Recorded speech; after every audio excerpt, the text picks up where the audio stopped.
a este culto de louvor. Não ameis o mundo, não ameis nem o que no mundo há. Se alguém ama o mundo, o amor do Pai não está nele. Porque tudo o que há no mundo, a concupiscência da carne, concupiscência dos olhos e a soberba da vida, e não é do Pai, mas do mundo. E o mundo passa e a sua concupiscência, mas aquele que faz a vontade de Deus permanece para sempre. Amém. Pai, nós te louvamos por esse tempo, por essa palavra, que o Senhor possa continuar a fazer o que o Senhor já tem feito no meio do teu povo, desde o início deste culto ao Senhor. Tu tens falado, tu tens operado, e eu creio que o Senhor é poderoso para continuar a fazer. Ó Deus querido, em nome de Jesus nós oramos. Amém. Glória a Deus. Amém? Um texto clássico, conhecido, e a gente precisa entender que quando a Bíblia está falando de mundo, não está falando do planeta Terra, não está falando de aspectos cósmicos, não está falando de aspectos naturais. A Bíblia está falando do sistema que rege o mundo. A Bíblia está falando de tudo aquilo que vai reger o sistema e a vida das pessoas, em especial a vida das pessoas que não dão crédito à palavra de Deus, que não dão crédito à existência de um Deus único, de um Deus poderoso, de um Deus soberano. E a palavra é bem clara: não ameis o mundo, não ameis as coisas que estão aos nossos olhos, que estão fora da conjectura ou fora do parâmetro bíblico. Nós sabemos que o homem, desde o Éden, quando ele desobedece à ordem de Deus, ele desobedece às recomendações de Deus, e após ao desobedecer, ele começa a se afastar de todo o propósito da vontade de Deus. Ali começa, na verdade, no Éden começa o homem a se distanciar de Deus. Mas você já deve ter ouvido falar que Deus é um Deus de aliança. Em todo o tempo, desde o Éden, Deus procura sempre novamente alcançar o coração do homem. E nós vamos ver em vários momentos, seja no Antigo Testamento, seja no Novo Testamento, nós vamos ver a Bíblia nos trazendo a informação de que Deus se coloca sempre à disposição para resgatar o homem, porque Deus nunca abriu mão do homem, de tudo que Deus criou, e tudo perfeito, e tudo muito lindo, mas eu e você somos obra-prima, criado por Deus.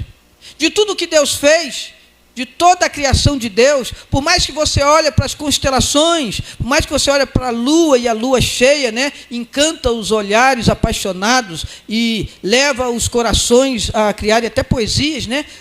Quando a gente olha para a lua cheia, a gente quer logo falar uma poesia para a digníssima, né? Que lua bonita e coisa e tal, e a gente olha para as estrelas, né? E coisa e tal, as coisas belas da criação de Deus. Mas você já parou para refletir que toda essa beleza cósmica, criada por Deus, não chega perto de você? Você é a obra preferida de Deus? Você é a obra preferida de Deus. De tudo que Deus criou, Ele vai dizer que eu e você, o ser humano, é o que Ele fez com amor, porque Ele nos fez para adorá-lo, porque Ele nos criou para comungar com Ele, porque Ele nos deu vida para desfrutarmos com Ele de um relacionamento, e este relacionamento não é apenas de criatura para com o Criador, mas de um relacionamento de filho para com o Pai. Não é assim que Jesus nos ensina em Mateus capítulo 6, na oração modelo, a oração do Pai Nosso? De um Deus que é Pai, de um Deus que nos ama, de um Deus que olha por nós e que nos conhece e que nos atrai e que deseja que eu e você possamos ter nele e possamos viver nele como ele sendo o nosso Senhor, o nosso Pai Celestial, aquele que se importa conosco, aquele que nos ama. Então eu quero de antemão dizer que quando a Bíblia está falando de mundo, ela está falando do sistema corrompido, do pecado que vai, a partir da queda do homem, vai ser latente, vai ser transmissível às suas futuras gerações, porque eu e você somos herdeiros do pecado adâmico. Eu e você temos na nossa matriz o pecado original. E quando nós nos distanciamos de Deus, é natural que as coisas do mundo, que as coisas do sistema, que as coisas pecaminosas, aquilo que é corruptível, aquilo que é pecaminoso, aquilo atraia o nosso olhar, atraia e nos faça desejar. Por isso, o texto vai dizer, olha, não ameis o mundo, nem aquilo que no mundo há, porque se alguém ama o mundo, o amor do Pai não está nele. A Bíblia também vai nos dizer que Deus não divide a sua glória com ninguém. Jesus vai nos ensinar que não há nenhuma possibilidade de jorrar água doce e água salobra, água salgada, da mesma fonte. Não tem como nós servirmos a Deus, adorarmos a Deus, se as coisas desse sistema pecaminoso, essas coisas que estão em torno do nosso dia a dia, estiverem como prioridade no nosso coração. Estou sendo claro? Você está conseguindo entender? Há coisas que tentam nos distanciar de Deus, da presença de um Deus que é santo. E quando nós falamos de mundo, e quando nós falamos não ameis as coisas do mundo, nós poderíamos também aplicar aqui aquilo que ele vai dar sequência no versículo seguinte, que é a concupiscência da carne, concupiscência dos olhos e a soberba da vida. Concupiscência da carne é tudo aquilo que a nossa carne, a nossa natureza nos impulsiona, que contraria a vontade de Deus. Tudo aquilo que tende a tentar nos fazer pecar. E verdadeiramente há uma natureza pecaminosa. Mas como então servir a Deus se nós temos nos encontramos nessa condição do pecado original em nós, a natureza humana? Quando nós aceitamos a Jesus. Quando nós confessamos a Jesus como Senhor das nossas vidas, quando o Espírito Santo vem sobre as nossas vidas, nós somos transformados. Nós iniciamos um processo que chamamos de santificação. Santidade inicial é quando nós então reconhecemos que há um Deus santo, um Deus vivo e fazemos então esse paralelo entre a vida sem Deus e a vida com Deus. A vida sem Deus é no pecado, e aí nós podemos ver tantas coisas que têm aprisionado as pessoas: drogas, prostituição, mentiras, roubo, tantas coisas que têm aprisionado as pessoas, tantas coisas que têm feito com que o homem se afaste de Deus. Não ameis o mundo, nem as coisas do mundo. E nós vivemos uma era onde as pessoas não estão vigiando, ao ponto de nós termos dados reais de que a igreja cristã contemporânea tem aberto suas portas para viver no cotidiano do pecado. Não, pastor, é porque no século 21 essas coisas são normais. A prostituição, o sexo fora do casamento, o homossexualismo, a bebida, a mentira. São coisas normais, porque, não, a questão da mentira, o patrão mandou mentir, a gente mente, porque o patrão mandou. Estou dando um exemplo, tá? Nós estamos num ambiente de trabalho e então está rolando uma conversa de pornografia e a gente está inserido nessa conversa. E a gente está inserido neste sistema pecaminoso.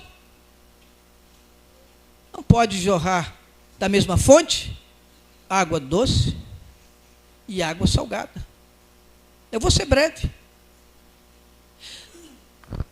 A santidade inicial, quando nós aceitamos a Jesus, quando nós nos encontramos no Evangelho, quando o Evangelho nos é apresentado, nós conhecemos um Deus que é descrito em 1 Pedro, no capítulo 16, um Deus santo, que nos traz, então, a seguinte expectativa: sede santos, porque eu sou santo. Recomendação de Deus. Sede santos, porque eu sou santo.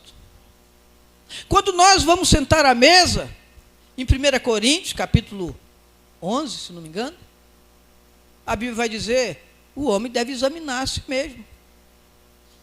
Examine-se o homem, pois a si mesmo. Coisas santas. Sagrado e profano não podem andar juntos. Não agrada a Deus. O sagrado e o profano, as coisas de Deus e as coisas do mundo. Não sei se eu fui claro com essa questão do mundo, né? Quando a gente fala do mundo, a gente pensa que do sistema, do pecado, de toda essa carnalidade, de toda essa tendência liberalista, que o homem pode fazer o que quiser da sua vida, do seu corpo. A coisa está tão complicada que as pessoas... Havia uma frase antigamente, eu não sei se continua assim, é o crente Raimundo. Já ouviu falar? Já? Ela ainda existe por aí? Na minha época de comédia, isso aí tem muito tempo, né? Crente Raimundo é aquele que quer estar na igreja, é um pé na igreja e um pé no mundo. Quer estar na igreja fazendo tudo, mas ao mesmo tempo quer estar no mundo fazendo tudo que o mundo faz. Não pode jorrar água doce e água salobra da mesma fonte. Mas sabe por quê que as coisas vão acontecendo? Porque em algum momento os pregadores abreviaram a mensagem de santidade. Porque em algum momento os pregadores aliviaram a mensagem que é dura, que nos leva ao confronto. Porque todas as vezes que nós ouvirmos a pregação do Evangelho, nós deveríamos chorar.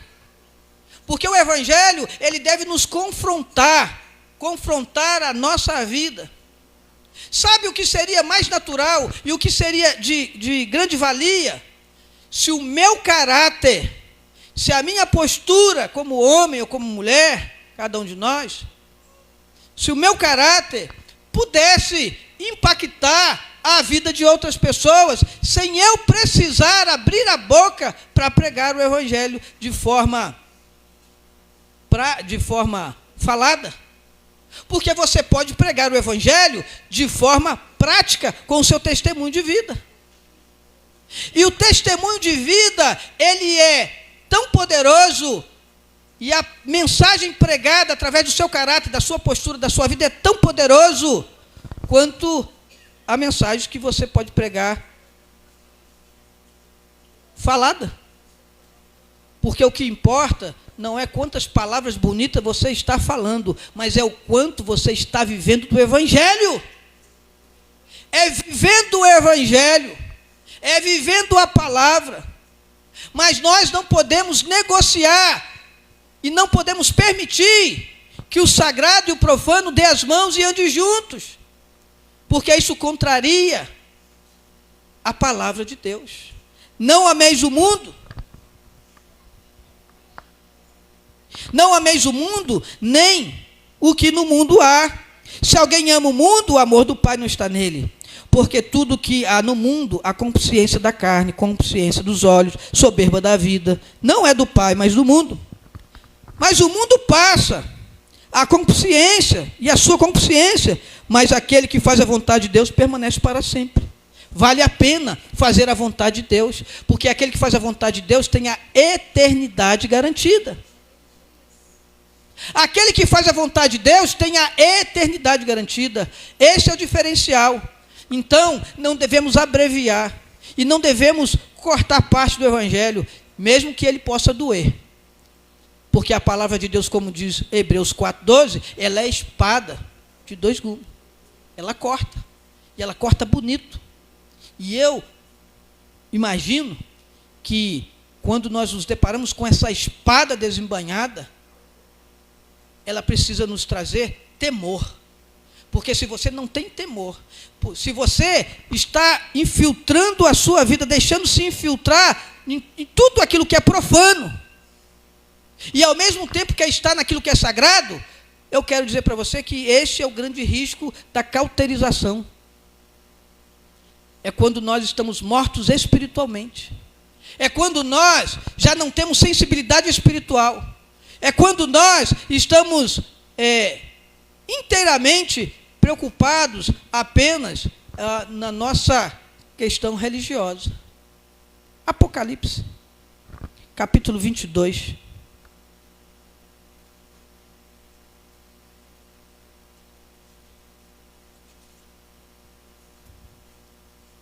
A partir do versículo 12.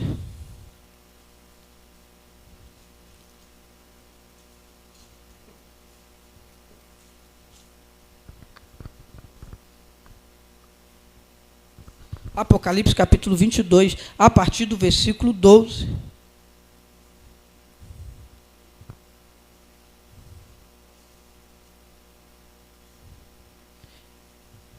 Vamos voltar para o versículo anterior, a partir do versículo 11. Diz assim: quem é injusto, faça injustiça ainda. Quem está sujo, suje-se ainda. E quem é justo, faça justiça ainda. E quem é santo, seja santificado ainda. Eis que cedo venho, e o meu galardão está comigo, para dar a cada um segundo a sua obra. Eu sou o Alfa, eu sou o Ômega, o princípio e o fim, o primeiro e o derradeiro. Bem-aventurados aqueles que lavam as suas vestiduras no sangue do Cordeiro, para que tenham direito à árvore da vida e possam entrar na cidade pelas portas. Na eternidade, não se entra pela janela, é pelas portas. Pelas portas. Sem santidade ninguém verá o Senhor. Participar do corpo e do sangue é compromisso, é responsabilidade de sermos a igreja.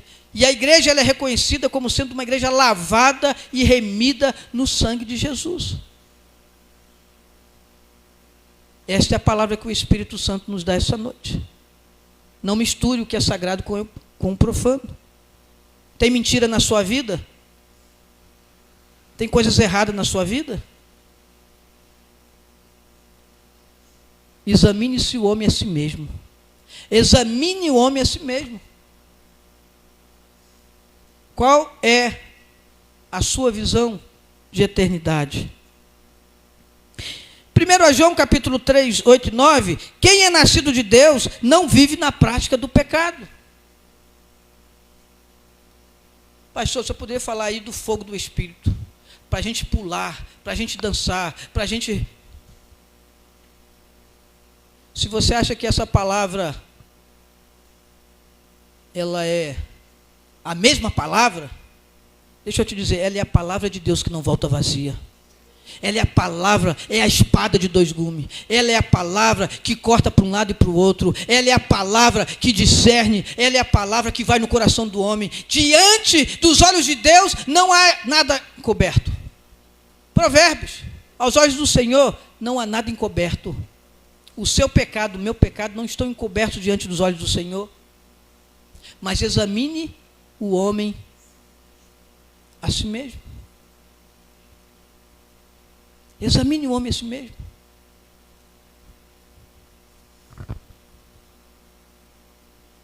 Hebreus 12, 14, sem santificação ninguém verá o Senhor.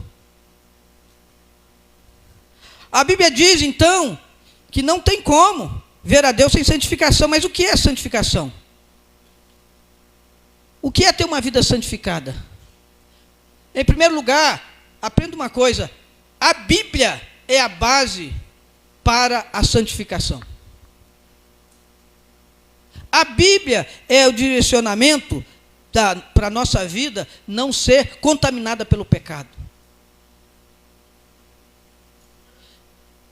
A modernidade, ela é tão latente, ela está tão presente na igreja do século 21, que eu quero chamar a sua atenção para uma coisa aqui, que graças a Deus que eu sou pastor nazareno, que aí eu tenho liberdade para falar sobre santidade, porque este é o tema da igreja. Este é o tema, a mensagem central da igreja. Esta é a mensagem central que deve ser anunciada. A santidade não é apenas uso e costume, mas é estilo de vida. E ela se desenvolve com relacionamento com Deus, relacionamento com Cristo. Sabe? A base da nossa santidade é aquilo que a Bíblia nos direciona.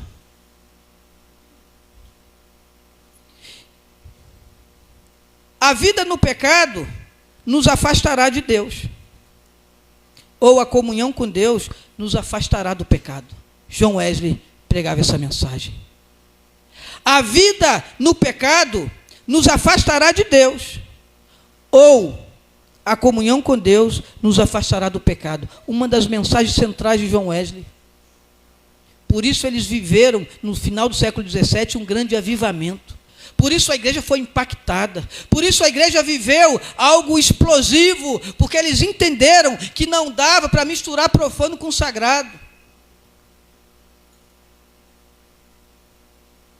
Ou nós somos santos, ou nós buscamos as coisas do alto, ou nós olhamos com carinho aquilo que a Bíblia diz para nós, e observamos e aplicamos a nossa vida. Porque é o que diz a palavra do Senhor.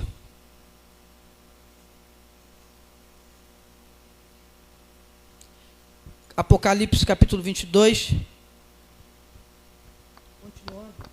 o versículo 15.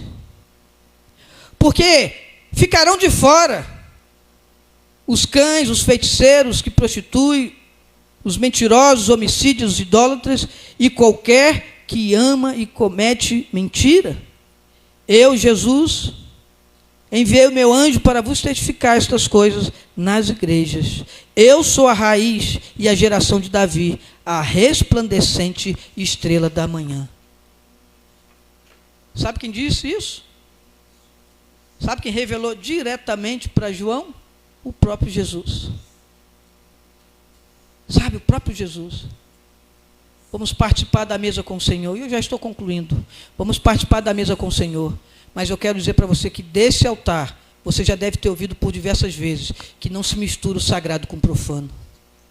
Que a vida cristã não é de qualquer jeito. Que a vida com Deus não é de qualquer jeito. Que para você viver, para você falar, você precisa viver. E para você viver, você precisa buscar de Deus. Não conseguimos nos santificar por nós mesmos. Quem nos santifica é o Senhor, é através da presença do Espírito Santo. Quem conduz as nossas vidas é o Espírito Santo. A nós nos cabe a opção e a condição de escolhermos aquilo que nos beneficiará para a comunhão com Deus.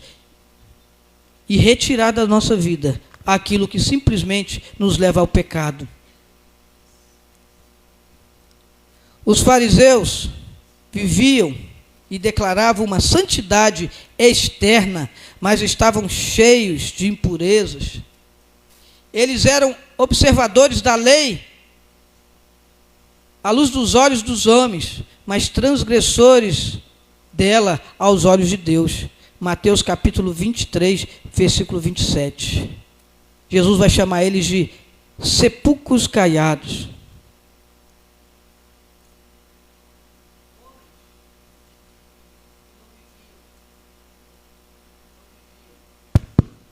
o que pregavam. Sabe? A ceia do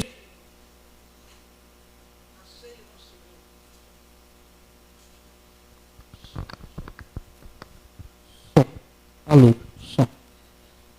A ceia do Senhor é um momento abençoado. É um momento muito prazeroso. Mas é um momento de responsabilidade. Quando nós nos acostumamos com o nosso pecado, quando a mentira, ela se torna uma verdade para nós, quando as impurezas, as coisas profanas deste mundo se tornam normais para nós, nós vamos participar da ceia do Senhor como se nada tivesse acontecido. Amém. Som. Amém. Nada tivesse acontecido. Alô. Mas o Senhor diz, quem tem ouvido, ouça o que o Espírito diz à igreja. Ao participar da ceia do Senhor, nós temos que ter a consciência. A consciência e a responsabilidade. Se tomarmos e participarmos da ceia imprudentemente, nós estamos prejudicando a nós mesmos. Por isso Paulo vai dizer, examine cada um a si mesmo. E concluindo, que tipo de crente temos nos tornado? Será que o pecado entristece a nossa vida? Quando nós falhamos, não estou dizendo que nós não erramos, mas quando nós falhamos, será que nós sentimos tristezas e buscamos o perdão de Deus? Será que quando nós pecamos, nós corremos para os pés de Jesus e confessamos a Ele e buscamos nele perdão dos nossos pecados? Ou será que nós então encaramos como algo normal e deixamos de qualquer jeito? Se o pecado não nos entristece, nós precisamos saber que o pecado entristece os olhos de Deus. Nosso trabalho será em vão se não realizarmos e se não tivermos um posicionamento de santidade, de selecionar, de nos esforçarmos para vivermos aquilo que a palavra de Deus nos tem.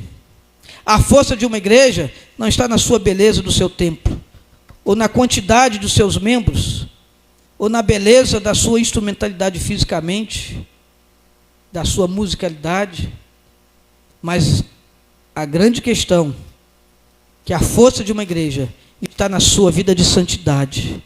Um crente é uma arma poderosa nas mãos de Deus. Um crente santificado é uma arma poderosa nas mãos de Deus. Sabe por quê? Porque um crente santificado diz para Satanás, sai desse corpo, e ele sai. Porque é um crente que vive a palavra, um crente que está com o Espírito Santo de Deus, vivendo no Espírito Santo de Deus, ele tem autoridade espiritual. Ele pode impor as mãos, ele pode orar, ele tem convicção.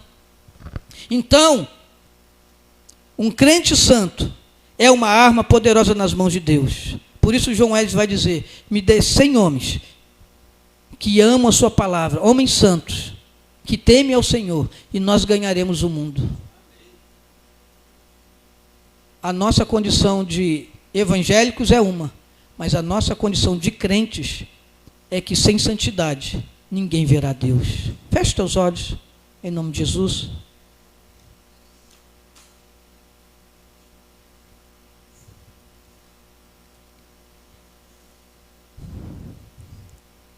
Não ao relativismo, não à comodidade, não ao pecado, não à prostituição, não à mentira, não à sexualidade fora do casamento, não às drogas, não a tudo aquilo que contamina, que leva o homem à sua queda, à sua ruína. Nós não podemos estar satisfeitos simplesmente em estar por estar, mas eu e você precisamos viver uma vida santificada. Será que você entende isso? Hoje é culto de ceia, é culto de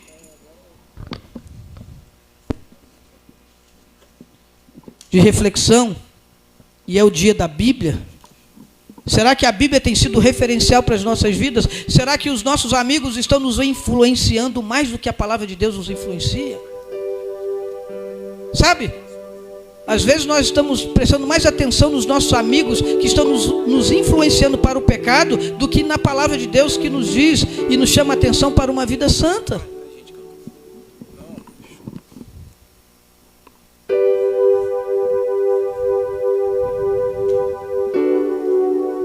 Feche teus olhos. Faça uma reflexão esta noite. Que o Espírito Santo de Deus, que o Espírito Santo de Deus, que traz vida, que nos conduz à santificação, a segunda obra da graça, o batismo no Espírito Santo, é que nos dá condicionamento de vencermos o pecado. Porque na nossa natureza humana, a nossa carne, o pecado original é enfraquecido, porque o Espírito Santo trabalha na nossa vida, nos fortifica, nos direciona. Você quer ser cheio do Espírito Santo? Você quer viver uma vida cristã abençoada, uma vida de oração, uma vida onde você possa ver a glória de Deus, você pode ter prazer, onde você possa receber os dons espirituais, onde você possa ser verdadeiramente alguém que vive uma vida feliz na presença de Deus? Então santifique a sua vida. Então santifique a sua vida.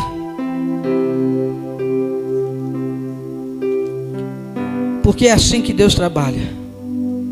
É assim que Deus opera.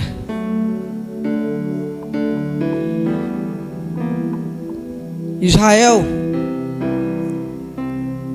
diante da pequena cidade de Ai, caiu, foi derrotada, porque havia pecado no meio do arraial. Josué capítulo 7, 11.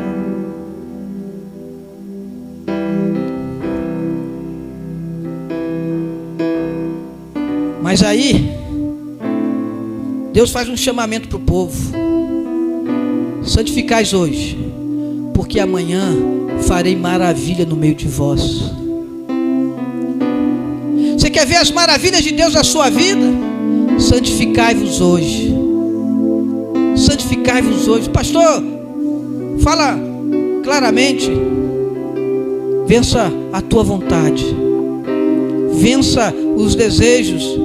Vença com a ajuda do Espírito Santo. Abra mão, como Daniel, como José. Abriram mão dos prazeres, dos pratos do rei, dos manjares do rei. Abriram mão porque se santificaram, porque queriam ver as maravilhas de Deus, porque entendiam que precisavam viver algo extraordinário de Deus. Muitas vezes a nossa vida está minguada, a nossa vida está paralisada, porque parte da nossa vida precisa ser santificada. Porque as nossas escolhas às vezes estão exatamente na contramão daquilo que a Bíblia nos ensina. Ora, se eu quero viver um tempo de milagre, um tempo de avivamento, um tempo de crescimento espiritual, um tempo de crescimento ministerial, se eu quero viver algo novo de Deus, não tem como, porque não vai haver nenhuma possibilidade dessa fonte jorrar água doce e salgada. Ou você jorra água doce, ou você jorra água salgada, ou você tem algo santo na sua vida, ou você está fora daquilo que é a proposta de Deus. Se tiver que gritar, eu gritarei. Coloque a mão no seu coração, faça a sua oração. Se tiver que chorar, a Bíblia diz que aos olhos do Senhor não há nada oculto. Não há nada oculto. Nada está oculto aos olhos de Deus. O pastor pode não saber, o seu líder pode não saber, o seu pai pode não saber, a sua mãe pode não saber, o seu cônjuge pode não saber, mas Deus sabe. Mas Deus sabe. Mas Deus sabe.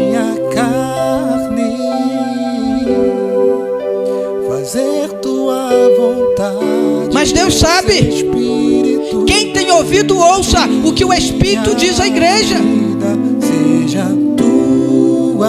Santidade no meio das crianças, santidade para os adolescentes, santidade para os jovens, santidade para os adultos, santidade para o ancião, santidade para os casais, santidade para os casais de namorado, santidade em todas as áreas da nossa vida. Consciência da carne, consciência dos olhos e soberba da vida é onde Satanás trabalha para tirar de nós aquilo que pode dar prazer em estar na casa de Deus. Muitas pessoas não têm prazer em chegar na casa de Deus, joga a culpa nos outros, mas é porque não vive uma vida de santidade. Aí você não consegue ter prazer, você não consegue sentir mais a presença, porque o Espírito Santo não habita em casa suja. Eu e você precisamos ter a casa limpa. Nossa vida é a casa, é a morada do Espírito Santo. Entenda isso. O Espírito Santo não habita em qualquer lugar. Então deixa o Senhor trabalhar na sua vida, nesta área íntima, nesta área pessoal, nesta área que muitas vezes a gente fecha com chave, com cadeado e não deixa Deus entrar. É nessa área que o Senhor quer trazer libertação. É nessa área que Deus quer trazer libertação na minha vida e na sua vida. Que as minhas mãos sejam santas, que as minhas mãos sejam santas, e que o nome do Senhor seja exaltado através do nosso proceder, através do nosso dia a dia. Quando nós pecarmos, nós temos sim um advogado, mas se nós nos arrependermos dos nossos pecados e confessarmos a Ele, Ele nos perdoa os pecados. Ele é poderoso para nos lavar com sangue carmesim, com sangue de Jesus, com sangue de Jesus. Curve a sua cabeça. Senhor, nós estamos aqui esta noite de celebração da ceia do Senhor. Deus, que o Senhor possa nos visitar intimamente nessa hora. O Senhor nos conhece. O Senhor sabe os nossos pontos fracos. O Senhor sabe, ó Deus, ó Pai querido, as áreas mais difíceis para nós. Mas nós clamamos a Ti esta noite. Nos ajuda, Espírito Santo, a vencer este pecado. Este pecado que às vezes se tornou um pecado de estimação. Nós sabemos que não agrada aos Teus olhos, mas nós não abrimos mão dele. Tenha misericórdia de nós, Espírito Santo. Tenha misericórdia de nós, Espírito Santo. Entra nessa área da nossa vida. Entra nessa área. Entra nessa área, entra na nossa mente. Se a nossa mente não tem produzido coisas boas, se a nossa boca não tem produzido palavras boas, se as nossas mãos, ó Deus, se os nossos pés não têm produzido coisas boas, nos ajude, Senhor. Queremos viver uma vida de santificação. Queremos viver uma vida onde a Tua palavra seja verdadeiramente bússola para as nossas decisões, para as nossas escolhas. Porque nós queremos verdadeiramente ter o nosso nome escrito no livro da vida. Como diz a Tua palavra, sem santidade ninguém verá a Deus. Sem santidade ninguém verá a Deus. Nos ajude. Em nome de Jesus nós colocamos, ó Deus querido, a Tua igreja. A igreja é do Senhor. A igreja foi comprada com sangue derramado na cruz. Ó Deus, se alguém passando uma batalha espiritual, precisando de libertação em alguma área, se alguma área das nossas vidas precisa de libertação, Pai, nos ajude. Nós não queremos perder a nossa salvação por conta de um pecado que tem entrado na nossa rotina. Pai, no nome de Jesus, nos ajude. Nós queremos ter a convicção de salvação, a alegria de salvação e prazer de ser morada do Teu Espírito. Nós precisamos da ajuda do Senhor. Venha sobre a Tua igreja. Eu coloco a Tua igreja diante do Senhor.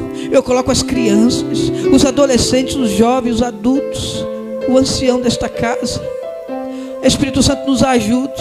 Mesmo em um tempo corrompido, onde o profano muitas vezes adentra aquilo que é sagrado, oh Pai, nos ajude a não nos contaminarmos com manjares do Rei. mas que nós possamos ter foco e propósito. Em nome de Jesus, nós oramos. Em nome de Jesus. Amém e amém. Deus abençoe. Em nome de Jesus. Você pode aplaudir ao Senhor? Em nome de Jesus. Eu quero te convidar, meu irmão, você que vai participar da ceia do Senhor, que você possa ficar de pé. Eu vou pedir perdão aos irmãos da diaconato, eu vou pedir perdão para os irmãos, mas eu vou fazer algo diferente hoje. Eu vou pedir o pastor Joaquim, o pastor Paine e o pastor Flávio aqui à frente. Nós vamos servir a ceia esta noite. Nós vamos servir a ceia. Eu gostaria que você que vai participar da ceia ficasse de pé. Quem pode participar da ceia? Pastor, quem pode participar da ceia? Se você é batizado, membro de alguma igreja evangélica, batizado, você está em comunhão com Deus, em comunhão com a sua igreja, você pode participar. Mas se você ainda não desceu as águas batismais, se você ainda não está vivendo um tempo de comunhão com Deus, se você não faz parte do corpo de Cristo, você deve aguardar. Às vezes a gente não dá essa recomendação, mas é importante nós lembrarmos dessa parte. Vou pedir ao pastor Joaquim que possa orar e consagrar os elementos da ceia. Vou pedir para os pastores pegarem ali os elementos.